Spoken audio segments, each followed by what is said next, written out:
औरत कमज़ोर नहीं, उसे कमज़ोर बनाया हमने है। वो सती है, वो बाल प्रथा से जूझती रही है। दहेज बनाया हमने है, समाज बनाया हमने है, ये रिवाज बनाया हमने है। औरत की आवाज़ को दबी हुई आवाज़ बनाया हमने है। दबी हुई आवाज़ को मंच प्रदान करता हमारा ये कार्यक्रम देवांशी कार्यक्रम में आप सभी का तहे दिल से स्वागत है, अभिनंदन है। आज मैं हूँ आपके साथ दीक्षा शर्मा। आज इस कार्यक्रम में हम बात करेंगे महिला के स्वास्थ्य की और किस तरह योग के माध्यम से महिला के स्वास्थ्य को ठीक किया जा सकता है।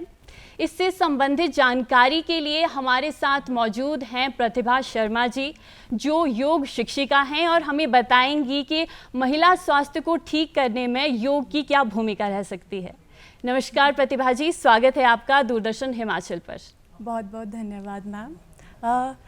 जैसे कि देखा जाता है, महिलाएं आजकल के टाइम में जी काम के साथ साथ घर के काम के साथ साथ वर्क भी कर रही हैं और कहीं ना कहीं उनका मेंटली और फिजिकली फिट रहना बहुत ही ज़्यादा ज़रूरी है जी। और उसके लिए आपको अपनी दिनचर्या में योग को ज़रूर ऐड करना पड़ेगा जी। उसके लिए आप डिफरेंट हम इसके बारे में आगे बात भी करेंगे कि कैसे महिलाओं को योग करके वो अपने वर्क एंड अपनी जो घर की समस्या हैं उनको कैसे डील कर सकते हैं। जी प्रतिभा जी, हम आमतौर पर देखते हैं कि योग को जनरल न्यूट्रल माना जाता है कि इसको सभी प्रकार के व्यक्ति, चाहे वो बच्चा है, चाहे वृद्ध है या किसी भी आयु वर्ग के हैं, सभी योग को कर सकते हैं। तो आज का हमारा कार्यक्रम महिलाओं पे बेस्ड है, तो क्यों महिलाओं के लिए स्पेसिफिकली कोई योग या आसन या प्राणायाम की विवेचना की गई है? देखिए मैम, महिलाओं का जो शरीर है वो बहुत सारी स्टेजेस से गुजरता है जी। जैसे कि मेंस्ट्रुअल साइकिल हो गई जी, प्रेगनेंसी हो गई, मेनोपॉज हो गया। तो इन सब जब स्टेजेस से महिला गुजरती है वो कहीं ना कहीं उनके हार्मोन्स पे इफेक्ट करता है और जब वो उनके हार्मोन्स पे इफेक्ट करता है तो जो महिलाओं का जो शरीर है और मन है वो उससे रिलेटेड उनको बहुत सारी बीमारियां होने लग जाती हैं।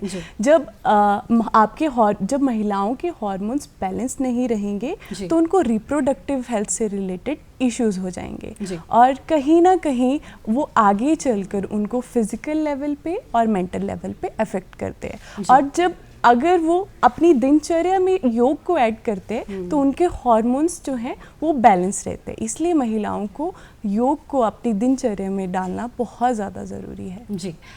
लेकिन महिलाओं के पास इतना समय देखने को नहीं मिलता है, क्योंकि घर के साथ साथ कई बार महिलाएं ऑफिस भी संभालती हैं, बच्चों की जिम्मेदारी होती है, उनके इन-लॉज़ की जिम्मेदारी होती है। तो आमतौर पर उनकी ये रहता है कि हमारे पास समय नहीं है, अपने लिए वो समय नहीं निकाल पाती हैं। तो उसके लिए कोई ऐसी टिडबिट्स हो सकती हैं जो कम समय में उन योगासन को करके वो फिट रह सकें? ज़रूर मैम, लोगों को ये लगता है कि योग आप जब तक 1 घंटा नहीं करोगे आपको उसका फ़र्क नहीं पड़ेगा, बट आपको योग भी ज़रूरी नहीं आपको 1 घंटा निकालना है। कोशिश करें सुबह थोड़ा जल्दी उठ जाएं और वहाँ उठने के बाद सेल्फ केयर प्रैक्टिस में हम कर सकते हैं। आप उठ के अपना थोड़ा फ्रेशन अप होके आप प्राणायाम कीजिए, ठीक है। थोड़े बहुत सूक्ष्म व्यायाम कर सकते हैं। अगर आप बहुत ज़्यादा थक जाते हैं पूरा दिन काम करने से तो आप प्राणायाम को जब ऐड ऑन करते हो अपनी लाइफ में तो आपको एकदम बॉडी में एक्टिवनेस आती है, आप एकदम एक्टिव फील करते हो पूरा दिन। आप मेंटली प्रिपेयर हो जाते हैं, क्योंकि जब भी सुबह उठते हैं हम हसल में उठते हैं कि अब घर का काम करना है, बच्चों को देखना है, फिर खुद ऑफिस जाना है। इस सारी हसल में कहीं ना कहीं वो मेंटली एग्जॉस्ट हो जाती है। जब आप प्राणायाम में अनुलोम विलोम, भ्रामरी प्राणायाम जब ऐड ऑन करते हैं वो आपके मन को शांत रखता है और पूरे दिन आपके अंदर एकदम ऊर्जा आ जाती है। तो महिलाएं ये कर सकती है, सुबह उठे 5-10 मिनट अपने लिए निकालें और योग को प्रैक्टिस करें जी। और ये बहुत ज़रूरी है, अगर हम अपने स्वास्थ्य का ध्यान नहीं रखेंगे तो शायद हम दूसरों के स्वास्थ्य का भी ध्यान नहीं रख सकते हैं। तो पहले खुद स्वस्थ होना होगा, उसी के पश्चात हम अपने परिवार का ध्यान रख सकते हैं और अपना जो काम है उसमें भी 100% दे सकते हैं। बिल्कुल। मैम, जो महिलाओं का जीवन होता है उसमें बहुत सारी स्टेजेस आती हैं।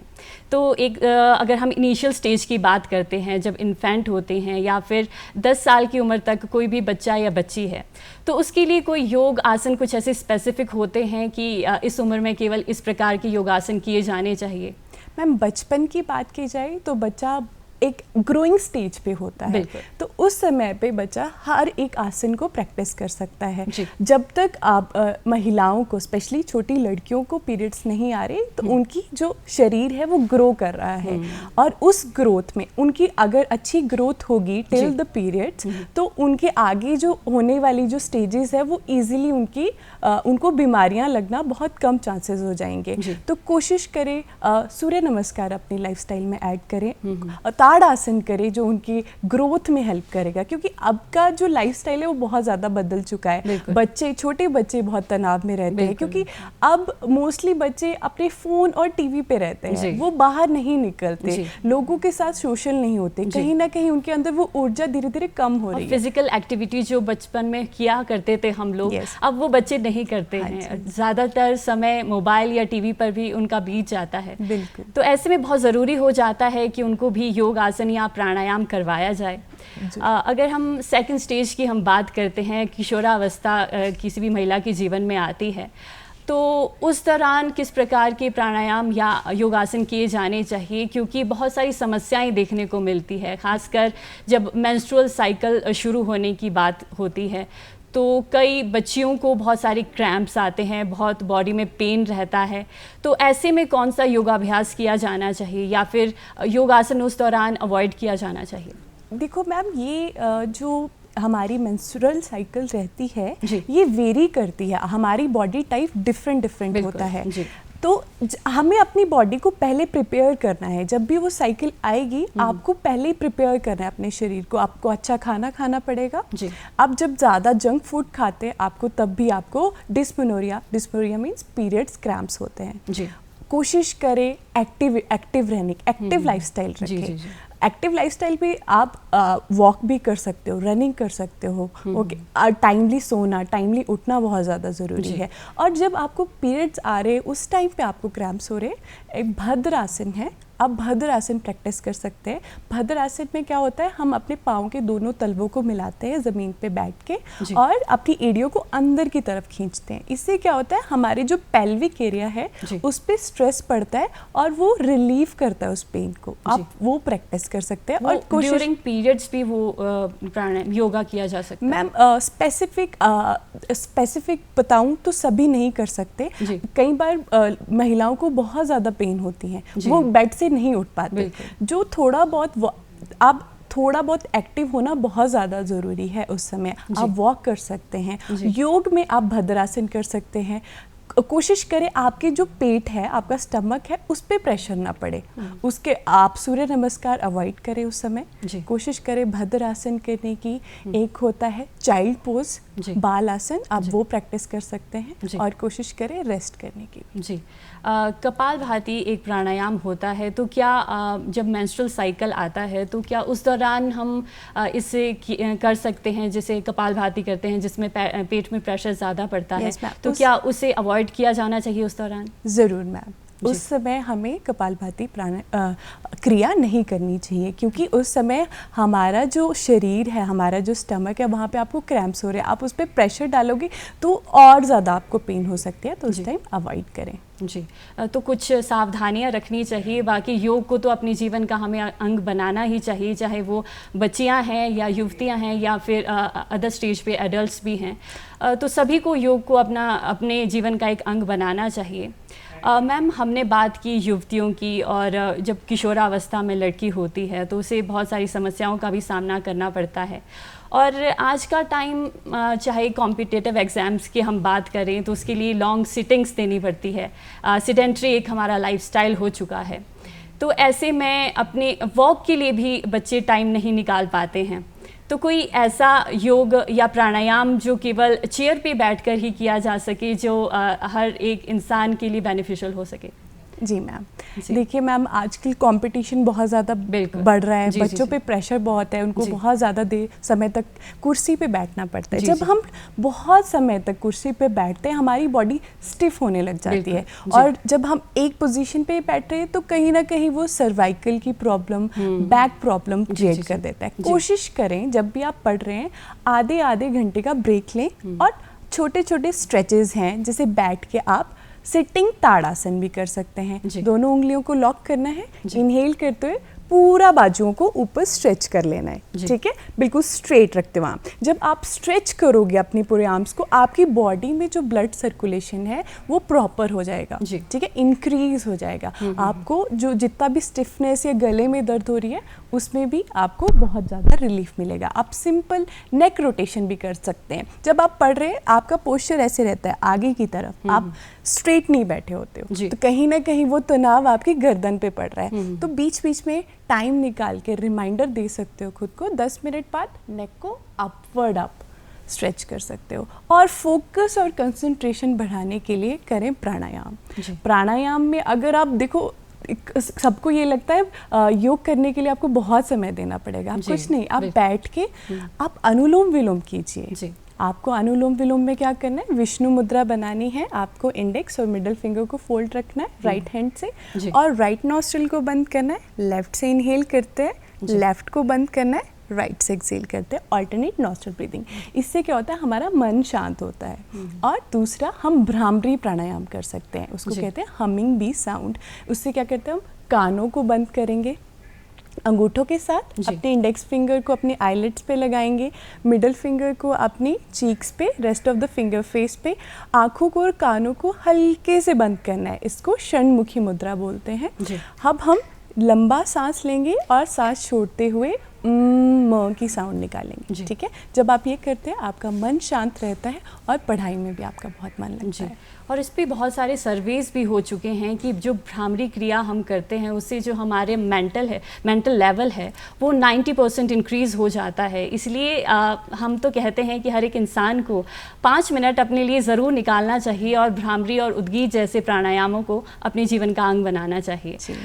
जी मैम, आमतौर पर आज देखा जा रहा है कि बच्चियों में खासकर PCOS और PCOD की समस्या देखने को मिलती है।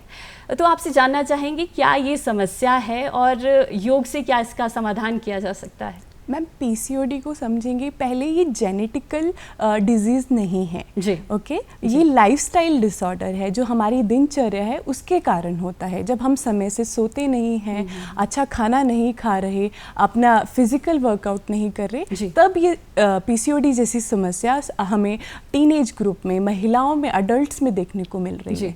तो सबसे पहले कोशिश करें अच्छा खाना खाएं, घर का खाना खाएं, होम कुक्ड फूड जितना खाओगे उतना वो आपको बेनिफिट करेगा। और योग की बात करें, आप ज़्यादा नहीं कर सकते, सूर्य नमस्कार सबसे इम्पॉर्टेंट है इसमें। आप सूर्य नमस्कार कर सकते हैं, त्रिकोण आसन कर सकते हैं, और भद्रासन भी कर सकते हैं, और मलासन भी।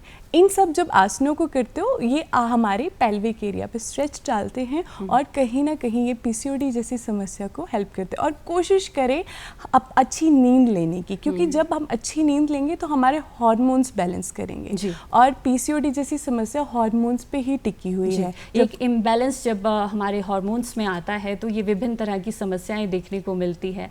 तो क्या कोई हार्मोन को बैलेंस करने के लिए कोई स्पेसिफिक कोई योग है, कोई प्राणायाम है? क्योंकि जैसे हम बैलेंसिंग के लिए हम अनुलोम विलोम भी किया करते हैं, तो क्या अनुलोम विलोम सफिशेंट है अगर हार्मोन को बैलेंस करना हो तो? यस मैम, बात की जाए अनुलोम विलोम तो सबको ही पता है जी, और हम नाड़ी शोधन प्राणायाम भी इसमें ऐड ऑन कर सकते हैं। नाड़ी शोधन प्राणायाम में हम अनुलोम विलोम की तरह ही करते हैं, ऑल्टरनेट नॉस्ट्रल ब्रीदिंग रहती है, बट इसमें हम ब्रेथ को होल्ड करते हैं। कहते हैं जितना हम अपनी श्वास को रोक के रखते हैं उतना हमारा मन शांत होता है, और जितना हमारा मन शांत होगा उतना ही हमारे हार्मोन्स बैलेंस में रहेंगे जी। तो हम ये ऐड ऑन कर सकते हैं। और ओम चांटिंग बहुत ही ज़्यादा बेनिफिशियल है हार्मोन्स को बैलेंस करने के लिए।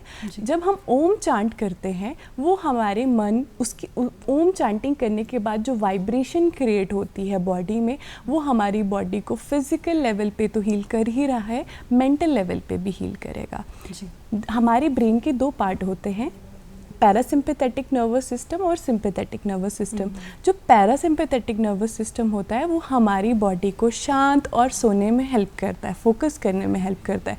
जब हम ओम चांट कर रहे हैं तो इसका सीधा प्रभाव, रिसर्च कहती है, इसका सीधा प्रभाव पैरासिम्पैथेटिक नर्वस सिस्टम पे पड़ता है, जिससे हमारा मन बहुत शांत रहता है और हार्मोन्स भी बैलेंस में रहते हैं। जी, तो ओम चैंटिंग को हम बहुत ही लाइटली लेते हैं कि हमने योग कर लिया उसके बाद हम प्राणायाम को स्किप ही कर देते हैं क्योंकि इतना समय हमारे पास नहीं होता है।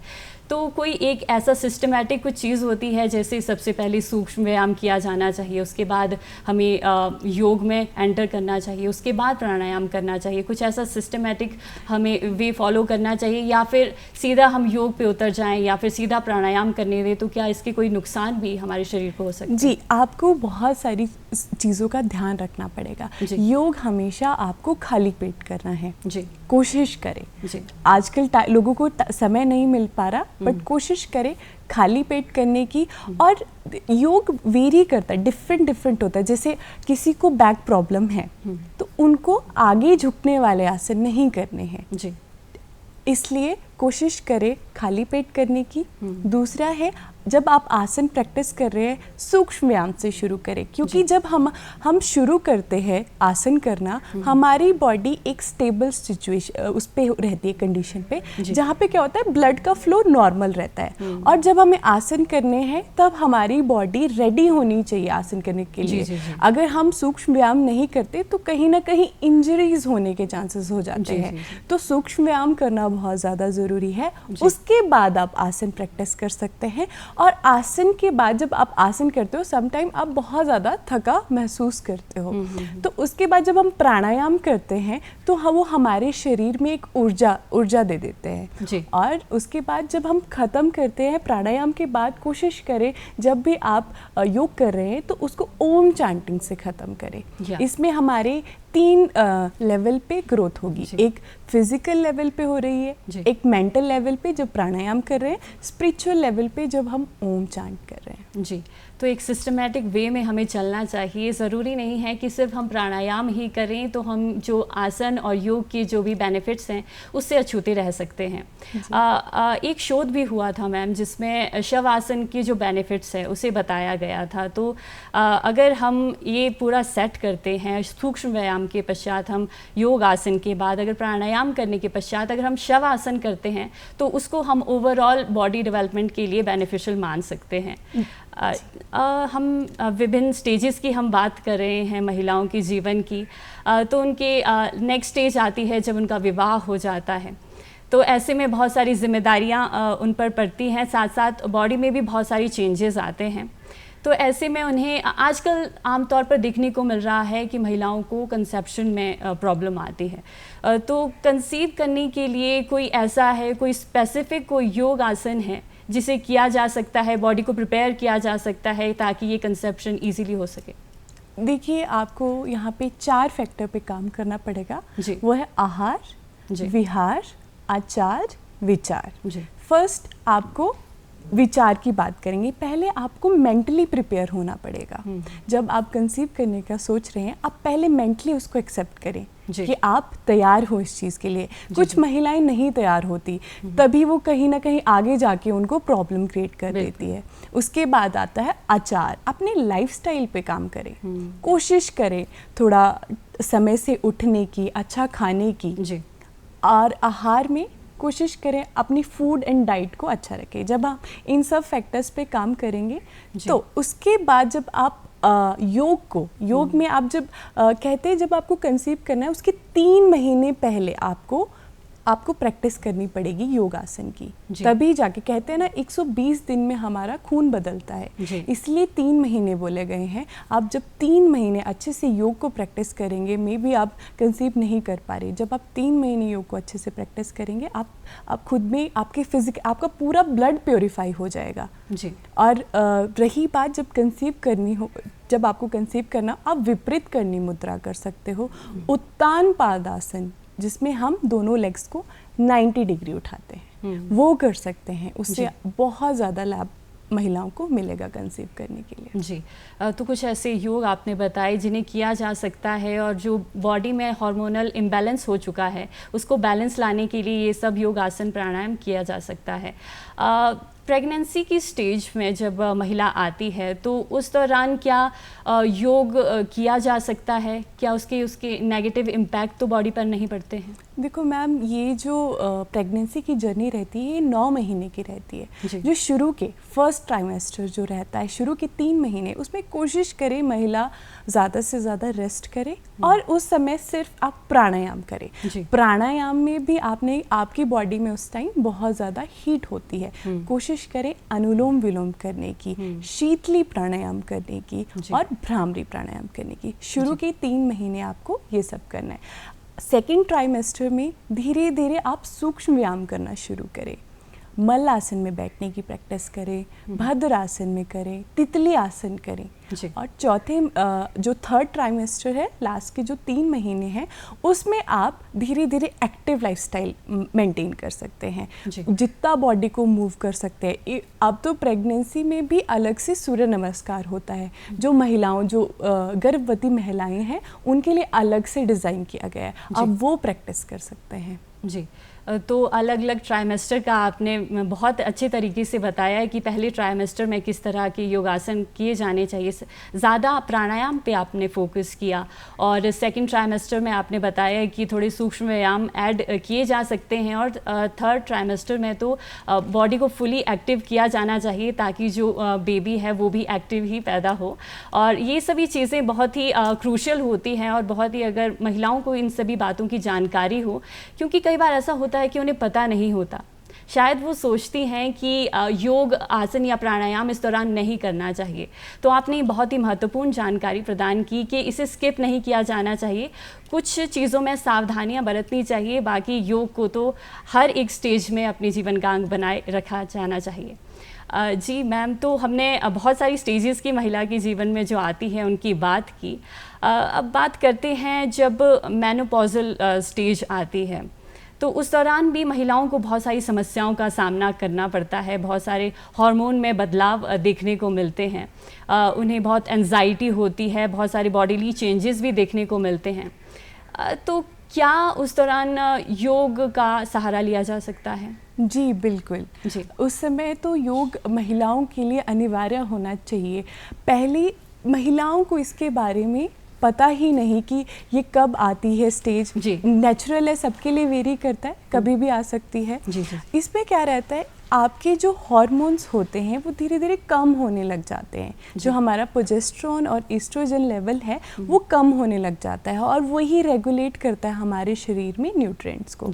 और कहीं ना कहीं इनके कम होने की वजह से महिलाओं को बहुत ज़्यादा गुस्सा आता है, कभी कभी वो बहुत ज़्यादा चिड़चिड़ा जाती हैं, और बीच में उनको हॉट फ्लैशेस भी होती हैं। जब ये सारी स्टेजेस होती हैं, कहीं ना कहीं उनके शरीर पे जो बोन्स हैं वो भी वीक होने लग जाती हैं, कैल्शियम लेवल कम हो जाता है। तो इसमें जितना कोशिश महिलाएं करें अपनी स्ट्रेंथ ट्रेनिंग करने में, स्ट्रेंथ ट्रेनिंग में आप बहुत सारे आसन भी प्रैक्टिस कर सकते हैं। उसमें चंद्र नमस्कार होता है, चंद्र नमस्कार करें, वो हमारी बॉडी में हमारी बॉडी को शांत करता है और हमें फ्लेक्सिबल भी बनाता है, और फिजिकल और मेंटल लेवल पे तो स्ट्रॉन्ग करेगा ही करेगा। सेकंड वन, कोशिश करें कैल्शियम का इंटेक प्रॉपर रहे, प्रोटीन का इंटेक प्रॉपर रहे, खान पान बहुत ही ज़्यादा ज़रूरी है, क्योंकि इस समय अगर महिला ने अपने खान पान पे ध्यान नहीं दिया, अपनी फिजिकल एक्टिविटी पे ध्यान नहीं दिया, आगे चलकर बहुत सारी बीमारियां हड्डियों से रिलेटेड, ऑस्टियोपोराइसिस कहते हैं, जैसे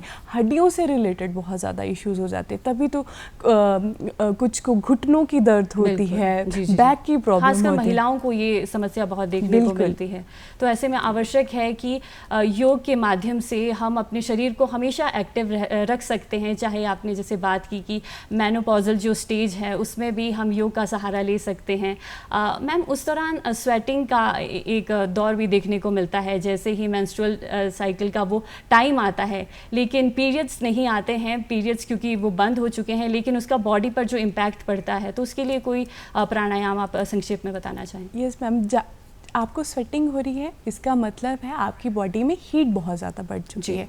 आपको क्या करना है, अपने शरीर को ठंडक देनी है। ठंडक देने के लिए आप चंद्रभेदी प्राणायाम कर सकते हैं। चंद्रभेदी हमारे शरीर को ठंडक पहुंचाता है। तो चंद्रभेदी प्राणायाम या कुछ ऐसे प्राणायाम हैं जिसके माध्यम से हम अपने शरीर को शीतल कर सकते हैं, और जैसा आपने बताया कि शीतकारी प्राणायाम है, उसके माध्यम से भी शरीर के तापमान को कम किया जा सकता है। तो ये बहुत सारी महत्वपूर्ण प्राणायाम योगासन की हमने बात की। मैम, आप हमारे शो में आए, आपका बहुत बहुत धन्यवाद। तो दर्शकों, आज देवांशी कार्यक्रम में बस इतना ही। आप देखते रहिए DD हिमाचल। हमें दीजिए आज्ञा। नमस्कार।